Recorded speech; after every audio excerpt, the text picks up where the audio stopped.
Welcome to our last Sunday before Easter, last Sunday of our Lenten series of being called to different things as followers of Jesus. So as we've been following Jesus' life through his last week of his life, all through the Lenten season, we're going back this Sunday to the first Sunday of that last week, to Palm Sunday.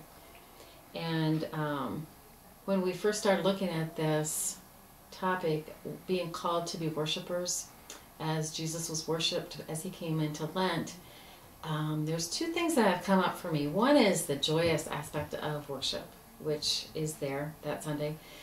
And that's how I'm going to start the sermon, and that's how you could start the class, talking about what is worship, and maybe even looking at different scriptures that I will bring up during the sermon that talk about worship. There are lots of them, and you can use your own too, but some of the scriptures that I'll use are John 14:23 and 24, that talks about Jesus talking about how much God has loved us.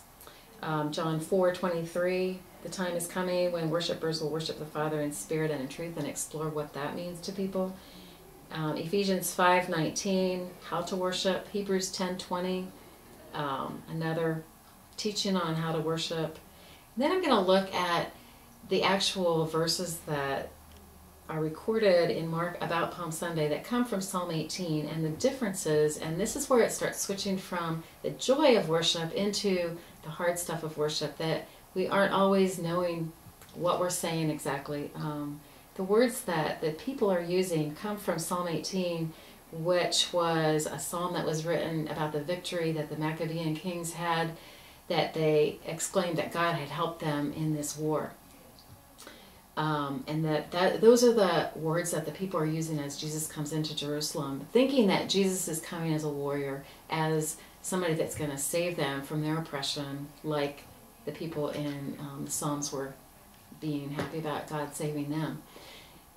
Obviously, we know now that's not how Jesus was coming. He wasn't the warrior king. He wasn't the king on a horse, which would have declared war. He was the king on a donkey, which declared peace, and he was going to be a different kind of a king. People did not get that yet, and so they were worshiping a king that they had in their head that wasn't who Jesus was. And so the question for me became, how often do we do that in our worship? Worship the Jesus that we have in our heads as opposed to who Jesus really wants to be to us.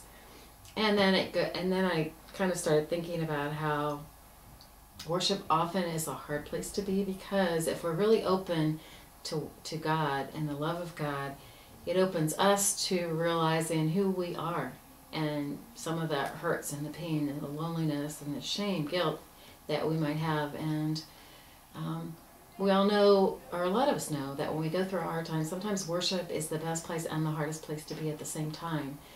And so I want to just explore that for a little bit and talk about how worship comes to change us, to call us to greater obedience, a greater knowledge of who we are, and hopefully to a deeper relationship with God. And so maybe talk about that in your classes. What is worship? Does it really affect you like that? And we're going to be talking about worship later in the fall again, and also ongoing in different meetings, different settings. At the congregational meeting on May 1st, we're going to talk about worship, and not necessarily the details of what do we like and what don't we like about worship, as much as what is worship and how can we be better worshipers. So anything you can do in your classes to start this conversation or to keep it going, and to get back to us as a pastoral team about what your class is saying about what worship is, would be helpful to us. I would love to hear what you're saying in your classes, and we'd love to have your encouragement to your classes to come out to the congregational meeting so we can talk more about it as a